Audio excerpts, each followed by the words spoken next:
Okay, hi everybody. My name is Stephanie Kraft and I'm here with Adam Sanchez.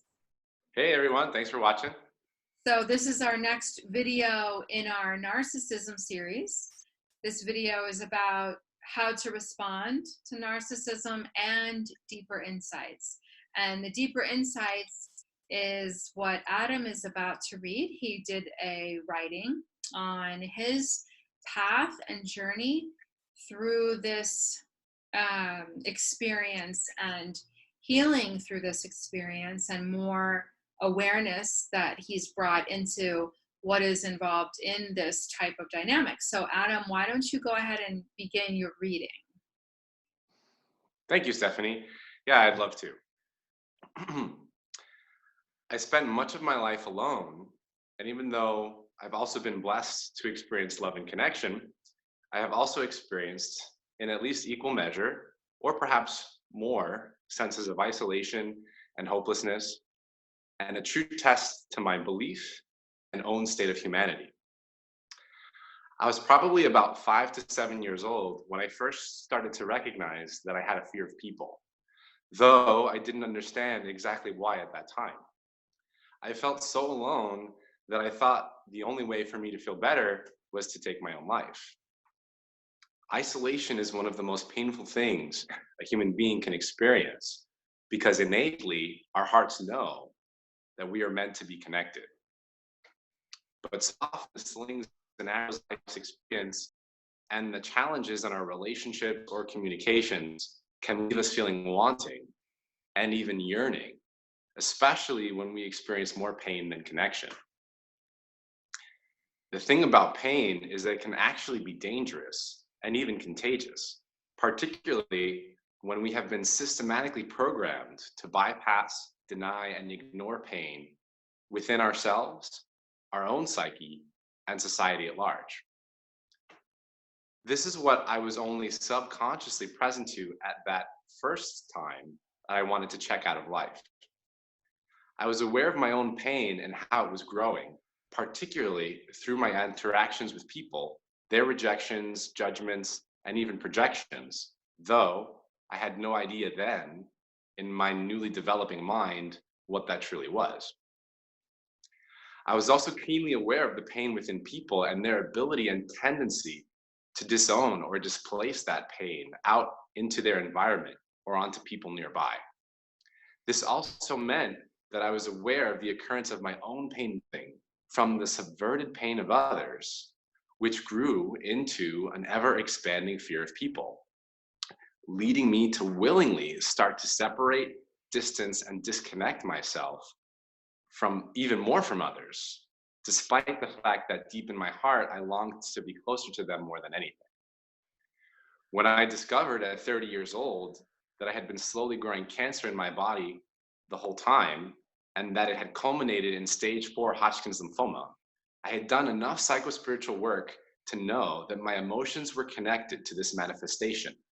And at that time, I voraciously learned all I could and uncovered the awareness that food and nutrition are also deeply related to emotion and healing. So I managed to reverse that dis-ease in my body simply by practicing greater levels of self-love and care as expressed through a healthy relationship to food and nourishment.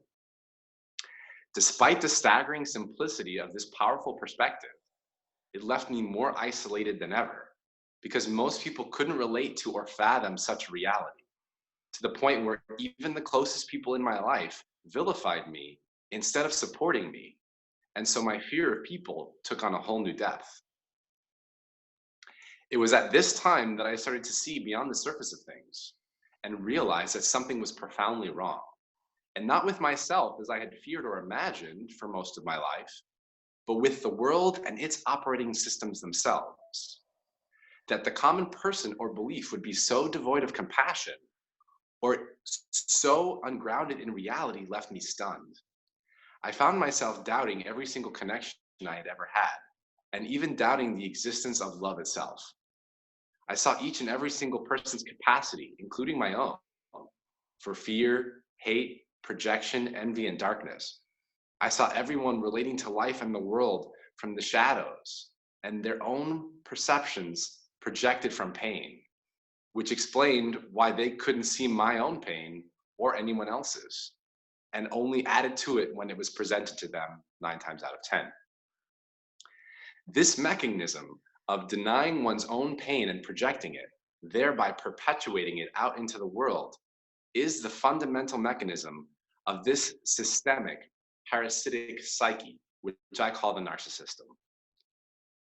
It especially loves to bypass the pain of others and marginalize it, diminish it, or even go as far as victim blaming and character assassinations of those who have actually been subject to its abuses. And yet, the main thing that I've come to discover about this pervasive problem is that it actually isn't personal at all. It is the most, by definition, impersonalized and generalized system of pain. It is simply a mechanism, a rogue mindset or belief system that just doesn't serve because it is based on illusions and half-truths and lies. Namely, the illusion that our pain or power exists out in the world, is separate from ourselves, and that others are the source of it. The real issue is that we have pain within that we have denied or diverted to levels of our unconsciousness. And so it is easy to remain more comfortably unaware, conveniently pointing the finger externally, when really what's needed is to reflect within. This is also paradoxically distinct from being able to hold other people accountable for causing others pain. If we bypass our own pain, we are more likely to allow other people to bypass their pain through us. This is how the narcissism tries to exact its control over everyone and everything, using fear to corral and control. Fear is a source of the need/desire to control, and the greatest fear in the narcissistic mindset is that we will lose control of our own pain and be consumed by it, ultimately resulting in our own annihilation. If we can see that we need no saviors externally, then we can realize that the only authority that we need to submit to is the authority of our own truth, of heart, and the spark of divine awareness within. Once we fall into the blame and shame categories around pain, we immediately give up our power and abdicate our sovereignty of the true knowing that we are the creators of our own destiny, perception, and life experiences. When we can be accountable to our own pain first, we are free to hold others accountable to their pain as well. The tricky part is that most people are not willing to accept this level of truth about their own pain or accept responsibility or accountability for their life experience. Whether it be because the narcissism has programmed people so thoroughly that they believe every one of its lies, the biggest being that power or truth exists somewhere externally, or that this may be the single greatest weakness of human nature. The truth is, we can navigate through our own life experience by recognizing the people who are caught up in this system are not working with a vibration of love and are instead caught up in the loops of fear. This is not about judging another's path, for where everyone is, whenever they are there, is divinely appropriate for them and their free will choice.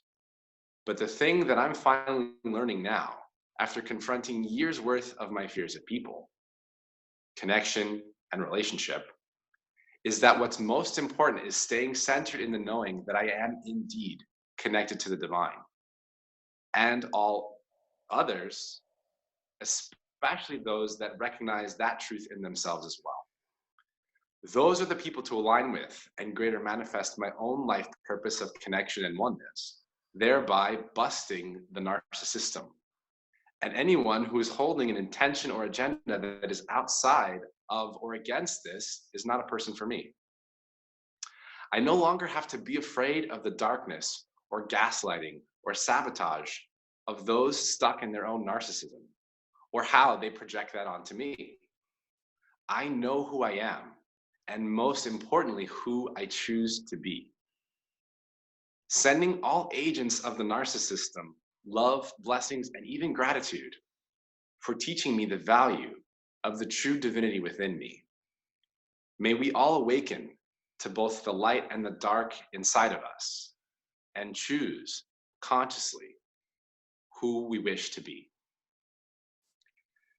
So thank you for letting me share that, because it's been a very deeply personal experience for me, and just allowing myself essentially to love myself despite all the messages of the world that tell me that I'm not worthy of that, right? Because mostly of their own projected stuff that really has nothing to do with me. So I had to disconnect from the fallacies and the lies and get to that truth within, which I think really is self-love. Comes down to that. I would agree. That was so beautiful and poignant.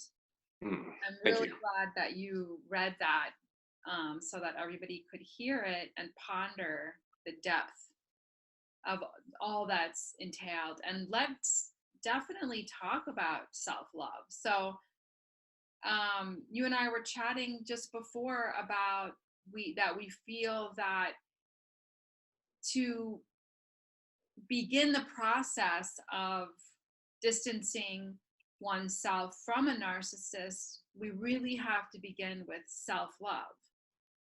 Do you want to talk about that a little bit? Oh, absolutely. Yes. We've talked so much about this in our private time, and also, professionally, publicly with these videos. And there's so many great things that we can do, and we're going to go over some of those things here today.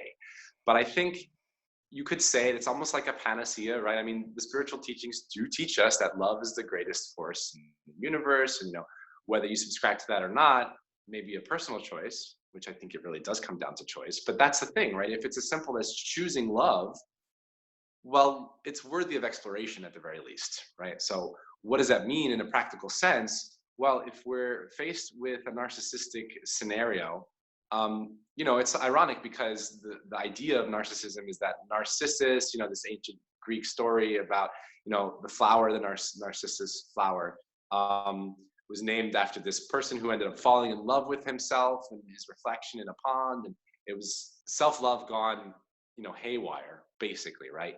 But it's an illusion in itself, that story, because it's not a true self-love where you get so stuck in yourself. That's the false self-love, actually, that we are disconnecting from and deconstructing in these videos. Because true self-love recognizes that you are actually connected to other beings as well. You're not stuck in the small individual me self. You're connected to this larger sense of self that recognizes it's not just about me, right? So when you actually have self-love and you actually experience or choose self-love, it benefits you as well as the environment, and is not an expression of narcissism. So in the case of getting involved with a narcissist, I mean, I think it's safe to say that narcissists categorically don't have self-love, which is why they seek it so extensively from outside sources, right? Because they're not connected to that source within. But in a sense, of us all being connected, that's kind of how the narcissist can reflect that part of us back to ourselves, that part of us that is seeking for the love and the validation from externals, in this case, from the narcissist, him or herself, right? So if you find yourself, an empath, or you find yourself attracting a lot of narcissists in your experience, the main issue may just be that you're not loving yourself as much as you need to or could be. And you're attaching that sense of self-love on the narcissist externally, because they're so magnetic, because they're so charismatic, because they seem to be such a source of that love. So instead of going through all the other stuff that we can go through, and we're going to talk about those other steps momentarily, I think at the core, the simplest thing that we can do to actively, energetically, emotionally, and very even viscerally, physically shift the dynamic for ourselves, is to take away that focus from the external, in this case, the narcissist, and bring it to ourselves and say, okay, how can I love myself more in this moment? What is it I need right now that I can give myself that maybe I was hoping to get from this other person, but the issue is they're clearly not going to give it, right? That's how we're starting to see that this isn't a balanced relationship, because our needs aren't getting met in that relationship. So it's up to us to go within to our own relationship with ourselves and fill that gap. And I think self-love is the key. I agree. And I want to talk a little bit about what self love really is, because we tend to think of love as an emotion or feeling. Mm. And it's self love is not really just only a feeling, it's actually action. The way that you demonstrate self-love is through your actions. So it's about your habits, your eating habits, your exercise, your sleep, getting enough sleep, taking care of your physical body in the utmost, best possible way that you can, rather than depriving yourself, going to bed too late, not getting enough sleep, not exercising, not eating the right foods. This is showing yourself a lack of self-love. It might sound unrelated, but it's completely related, because once you start to take actions that are self-loving, you're showing yourself love. And so it isn't about looking in the mirror and looking into your eyes and saying I love you. I mean, you can do that to build it up if it's really not there at any level. But so it's not so much as cultivating this feeling within. It's really about self-nurturance. So what are you doing that is self-loving? And so you really want to send the signals to your mind, to your soul, to your body, that you honor yourself and that you come first and that you do love yourself before anybody else. Because the only way you're going to begin to attract other people who love themselves as well is if you begin on the inside and doing these things. And what happens when you start taking care of yourself in a very self-loving way and self-nurturing way is you end up with those feelings, those emotions of love, self-love for the self, love of the self. And then this can overflow to love of others. And I really don't think that when you're in that vibration, you will continue to attract narcissists. I think this is the ceasing of that attraction, because you are no longer seeking any external validations of love. What do you think about that? I think that's some really great points, because we hear self-love so much, especially in the spiritual community. It's an easy thing to say, and there's great truth to it. But the reality is that it's actually very broad, as you've kind of illuminated here. Even though it's a simple topic, it's a very, very, very broad topic, because essentially it comes down to every single facet of our lives. Are we loving or not loving? And we tend to spend more time thinking about love as an external force. I think that's because of this narcissism, that we're disconnected from the love within, and that perpetuates that same dynamic. But the reality is there's all these different layers on our own relationship with ourselves. Our self-talk. What kind of thoughts and things do we say to ourselves in our own mind when we're by ourselves?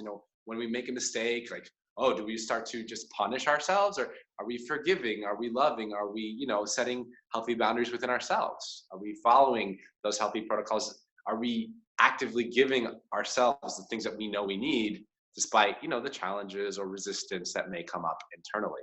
So the other thing I want to mention, as important as it is, yes, self-love, but it also comes out in our relationships with others. Because if you're allowing yourself to be abused by someone, that's not a self-loving act. There's this whole martyr program out there that, like, yeah, you have to love everyone and forgive all abusers before they've even taken any accountability for their abuse, and they're not even apologizing or sorry about their abuse, right? That's dangerous, because you're just setting yourself up for more of that dynamic. Love and self-love also extend into our relationships, so that if someone is abusing you, it's a very self-loving act to say, no, I will not allow for this abuse. I'm not going to continue to participate in this relationship that is clearly now abusive. And so that kind of gets us into, I think, some of the other things that we were talking about in terms of, like, the actions that we can take, the practical steps that we can use to respond to narcissism consciously, because we're recognizing what we're dealing with, right?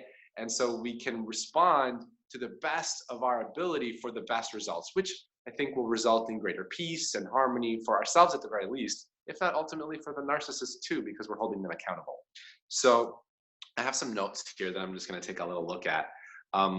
We had talked about self-love being the primer. I think, there's a lot of different ways you mentioned them, but in the simplest sense, it's like, okay, what is it that I'm looking for in the narcissist that they're not giving me right now, that I'm attached to perhaps, that's having me stick around even in the face of abuse, right? And to recognize that, okay, maybe it's praise, maybe it's acknowledgement, maybe it's, companionship, whatever, right? Just get clear on what that is. And then instead of projecting it out onto the other person or in the outside world, see how in what ways you can give that to yourself. right? That's a self-loving act, to remove the externalization of something and say, okay, how can I claim my power back on this level? So the self-love, I think, is a great place to start, but I think pretty much everything that we're going to go over today in this video is an act of self-love. So that's just, the foundational point. We had also talked about setting boundaries. So this is very important. When you're responding to a narcissist, I think setting boundaries, let's just go over the list right now, and then I think we can go more deeply into detail on each of the subjects. So all of this, remember, is self-love, but the very base self-love, right? And some expressions that you can look at as actions of self-love. One, setting boundaries in this relationship that is now starting to express narcissistic tendencies or pathologies. Two, not being codependent, right? Which is kind of an extension of the previous one. You're setting a boundaries. This is me, this is you. I'm not gonna unnecessarily or unreasonably expect you to fulfill my needs, right? It's not to say we can't be interdependent, but especially if you see that the other person is categorically not supporting you in your needs, then it might be time to set a healthier boundary, right? Not be codependent, not expect so much from them unrealistically so. Three, owning your own emotions, or also an extension of that, not exposing them to, this narcissistic dynamic, or making yourself more vulnerable, right? Because if you're starting to present yourself in a situation with some narcissistic tendencies, chances are the person isn't going to be compassionate. So you don't want to try and use your emotions to reason with them, because they're going to probably use it against you. So finally, of this, well, not finally, sorry, well, two more. If all of those things don't seem to work, the gray rock method is really great. And so we'll talk more about that in a second. And then finally, if all of those things are just not working, and it's possible, sometimes it's not possible to do this one, so you have to just stick with gray rock. But if none of that works and you find yourself just done, you're at your authentic limit, and or it's clear that this person is definitely expressing strong narcissist tendencies, is to go no contact. So these are some of the basic techniques that we can use to respond to narcissism to our best ability. So Stephanie, I'm going to let you share a bit about, however much you want to share about, what we've gone over. So we can go over them from the start. So starting with setting boundaries, let's have you speak to that one. Yeah, that's really going to be dependent on each situation. But once you realize what you're dealing with, you're going to probably want to begin distancing yourself from that person. So if they are trying to manipulate you or get you to do anything that you're not comfortable with, what it could be a range of ideas or possibilities, but where you start putting your foot down, really, whereas before you might have been a pushover or gone with the flow of the way that they wanted things, you begin to, like I said, distance yourself and set these boundaries where you begin to start saying no more, and without much explanation, stating, no, I'm not going to that party, or no, I can't see you tonight, or whatever it might be. So that's going to be up to each individual, but that's the first step, which is really tuning into yourself and asking yourself, how comfortable do I feel? If I'm not comfortable, and maybe the old you, before you really started to take take control of the situation, would have gone forward with some of these things. And so this is the idea of setting boundaries. Now, it's not really going to work with a narcissist. They usually cross boundaries. And once you've set boundaries and they start crossing them, then you know that you need to move on to some more dramatic changes in order for self-preservation and really getting away from this person. So do you have any other ideas about setting boundaries? I think that's great. Yeah, part of it also, I think, is emotional boundaries, right? You said people, they can sometimes make you want to do something you don't feel comfortable doing, manipulating, and emotional manipulation is one of the key aspects that, is part of this system, because they often want to use the emotions to control and manipulate you, to get you to have a certain action or results that's in their best interest, right? Usually not in yours. So beware of the emotional boundaries as well. It's very important to set an emotional boundary. You might have to do some meditative work. You might have to take some time for yourself to get really clear on what it is you're feeling, what your emotions are. And that's, I think, important, however long it takes you, because if you start to take emotional responsibility for something that's not yours, it can really lead you down a rabbit hole of despair and deception. So setting emotional boundaries, I would say, is very key. Make sure that you are not being held responsible for things that aren't yours to be responsible for, particularly emotionally, because that's one of the things the narcissists love to do.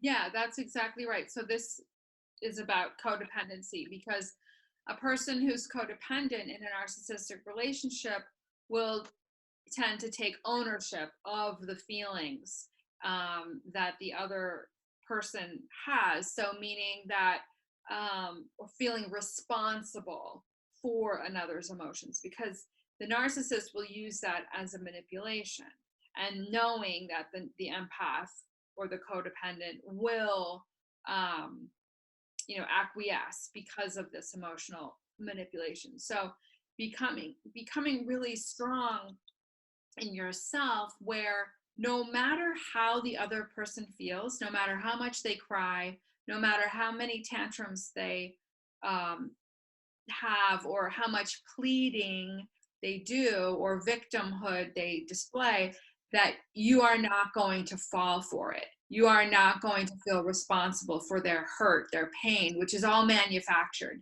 Some of it is authentic pain, but it's coming from a place of they're using you as an object. It's not that they love you or that they want you, it's that they need you for their survival, and not in a healthy way. And so to remove yourself from that codependent position where you're feeding the narcissist their energy, no, you should no longer care, I mean, for lack of a better word, about their feelings.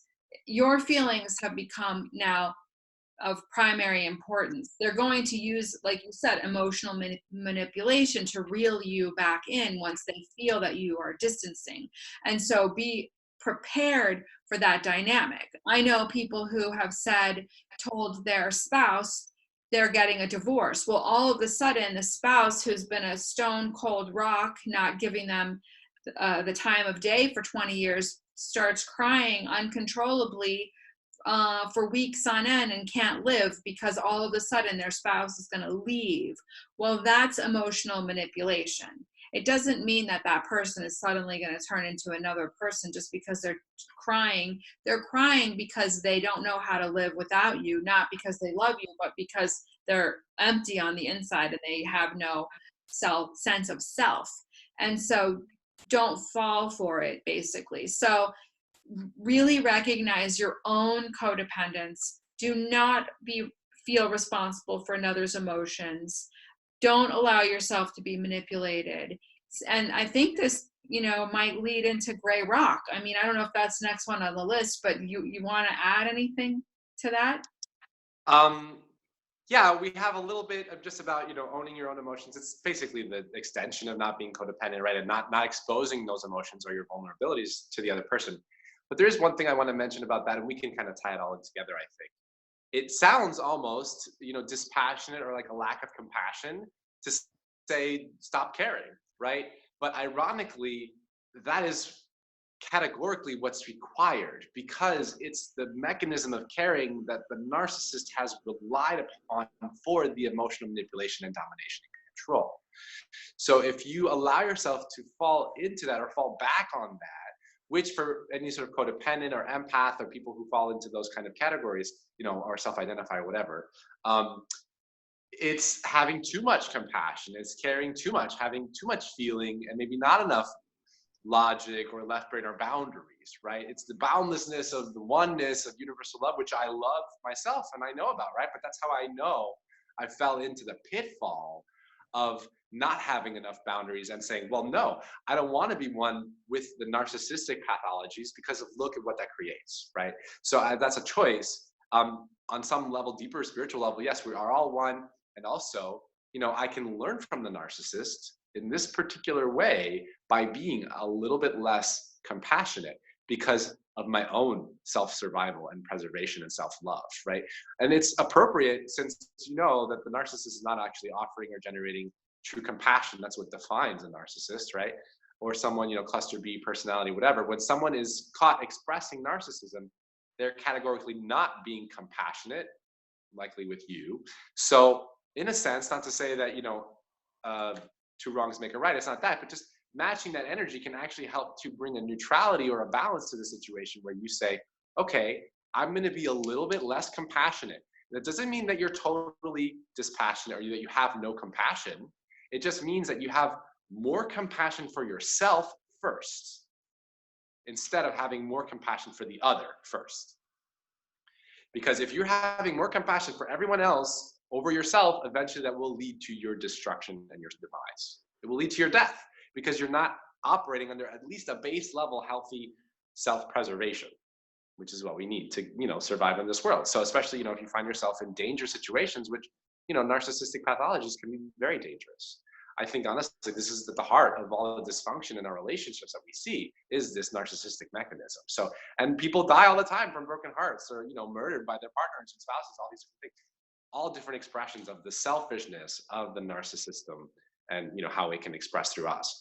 So I think having those healthy emotional boundaries, you can still have compassion, but make sure you have compassion for yourself first before anyone else. And from that place, you can offer compassion to the narcissist too, but keep those boundaries and don't make yourself vulnerable. Don't share how you feel more than necessary or more than you even feel comfortable with, because chances are it's going to be turned against you. So just going into the gray rock method now, it sounds kind of weird. Maybe it's also kind of simply stated, but gray rock is neutral, right? It's gray, it's opposed to white or black, it's a rock, it's like rocks are neutral, right? They're not active at all. So the idea is to embody this sort of spirit of a gray rock, very neutral, no emotion, almost robotic even, or narcissistic maybe in a sense of being devoid of emotion, but you're not really required to not have emotion. It's just don't express it. Don't express your emotions to someone who's most likely a narcissist or expressing narcissistic pathologies, because it's not going to go well, most likely. They're going to almost surely use the emotions against you in some form of emotional manipulation. So by staying neutral, you free yourself by not feeding the beast, so to speak. I'm going to let you say what you'd like to say about the gray rock, because I know I'm going to let you do that. I just meant to introduce them. So what do you want to share about the gray rock method? Yeah, just one more comment about it. It's really a non-reaction. It's a no response. It's like going cold, stone cold. And the narcissist will keep pushing because they're going to keep trying, but eventually it will work. Eventually they'll give up because they're not getting fed the energy that they seek and desire, and they will move on. So the more you can do the gray rock method, the sooner you will be free of the narcissist. So is the next one no contact? Is that what we wanted to talk about? The next one is no contact. Yeah, if all else fails, just go no contact. So the gray rock, as you mentioned, Stephanie, is a great way. It will eventually work. Chances are, they do the Hoover, right? They try and pull you back in. They try and suck you back in with emotional manipulation, gaslighting, etc., whatever. But if you disengage, like you said, you don't feed them that energy, which the energy that they feed off of usually is chaos, right? Chaos and drama and negativity. So if you stop reacting with the negativity, it gives them nothing to attach to. So they're going to eventually go look for their narcissistic supply somewhere else. Just allowing things to go cold, to cool down, to be sort of a non-issue, right, is a really effective way. It takes some practice, it takes some determination, but it will work ultimately every time, because eventually they're going to learn and see that they're not going to get their supply met from you. So they will go see someone else, seek somewhere else to get that source met. Ultimately, if they choose not to, let's say, you get a rare case, maybe highly pathological narcissist that is trying to, destroy you, trying to take you down, trying to, make your life a living hell. And that's where the no contact really comes in.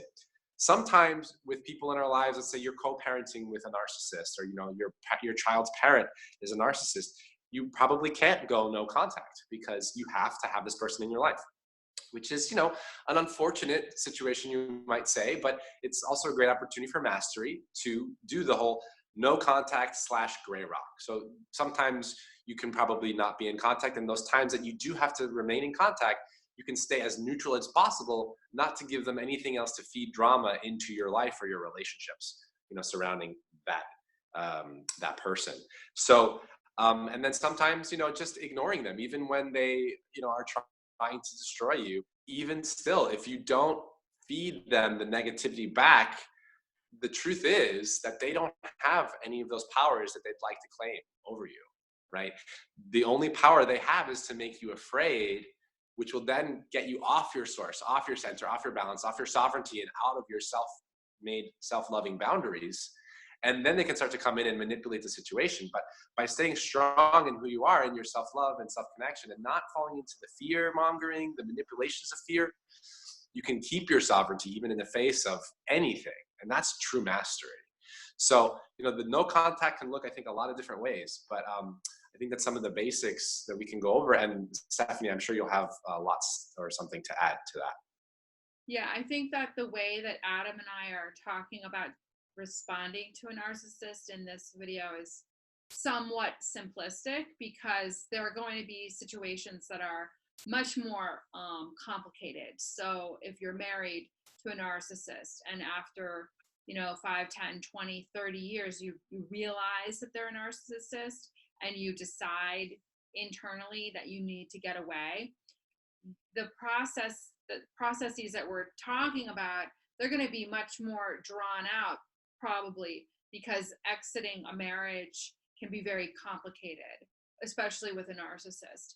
And so it's not always as simplistic as maybe the way that we're talking about it, but these tactics will still work to your benefit, and you will have to be using them along the way in your own timing and the way that you feel it works, before you really end up leaving the situation and then eventually going no contact. And like Adam said, not all situations make it possible to be fully no contact.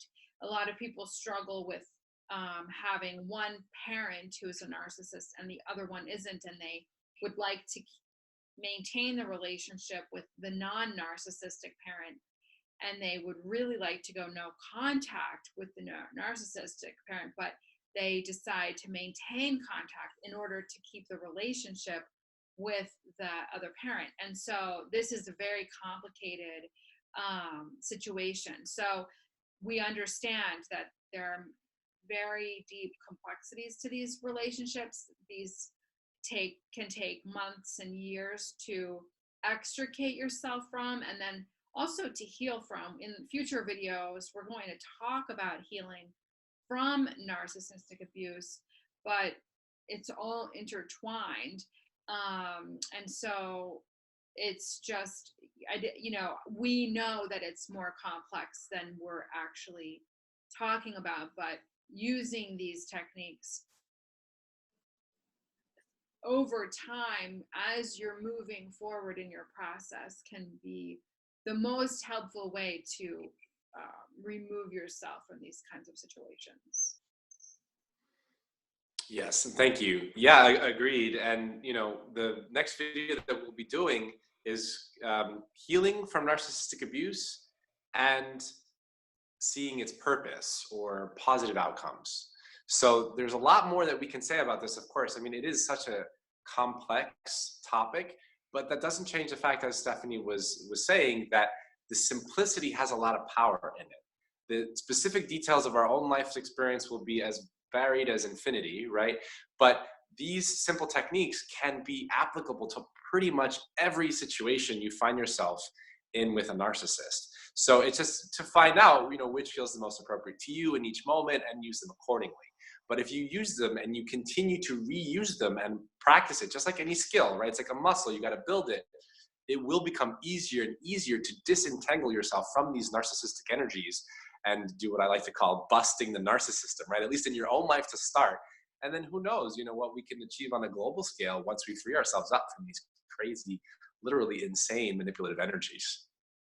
Yes, yes. It's going to take each one of us to heal from within, finding that self love, saying no to these types of relationships and dynamics with people, and then, yes, creating the world that we want from a place of love and harmony and peace. And that's really where we're headed as more and more of us awaken to these types of abusive situations and set ourselves free.